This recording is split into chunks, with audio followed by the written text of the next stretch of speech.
అందరికీ నమస్కారం. కే స్టేషన్కి స్వాగతం.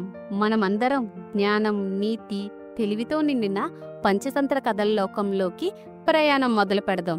ప్రతిసారి మనం కలిసినప్పుడు ఒక కొత్త కథను తెలుసుకుందాం. అది మన జీవితాన్ని మెరుగుపరచడానికి ఉపయోగపడుతుంది. రండి, మన పంచతంత్ర యాత్రను మొదలు పెడదాం. పూర్వం గంగానది తీరాన గల పాటలీపుత్రం అనే పట్టణాన్ని సుదర్శనుడు పరిపాలించేవాడు. అతనికి 3 కుమారులు. ఆ ముగ్గురికి చదువు మీద శ్రద్ధ లేదు. ఎప్పుడు ఆటపాటలతోనే కాలం గడుపుతూ మూర్ఖులైపోయారు. కొడుకులు ఇలా కావటం సుదర్శనుడికి ఎంతో బాధ కలిగించింది. మూర్ఖులైన పిల్లలు తల్లిదండ్రులకు కలకాలం దుఃఖాన్ని కలిగిస్తారు. మనిషికి విద్య అనేది దాచుకున్న సంపద. విద్య వల్ల కీర్తి, సుఖశాంతులు కలుగుతాయి. కాని నా కుమారులకు తగిన విద్య నేర్పక మూర్ఖులయ్యారు. ఈ తప్పు నాదే అనుకున్నాడు సుదర్శనుడు.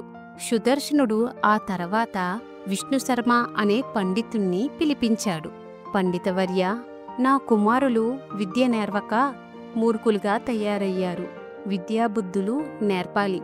మంచి నడవడి, లోకజ్ఞానం కలవారిగా తీర్చిదిద్దాలి. అలా చెయ్యగలరా అని ప్రశ్నించాడు సుదర్శనుడు. మహారాజా, అదంత పని. తమ కుమారులను నీతిమంతులుగా చెయ్యడం కష్టం కాదు. రత్నం ఎంత గొప్పదైనా సాన పెట్టకుండా ప్రకాశించదు. బాలుడెలాంటివాడైనా తగిన శిక్ష లేకపోతే రాణించడు. కనుక నేను 6 నెలల్లో తమ కుమారులకు తగిన విద్యాబుద్ధులు నేర్పి మీకు అప్పగిస్తాను అన్నాడు విష్ణుశర్మ.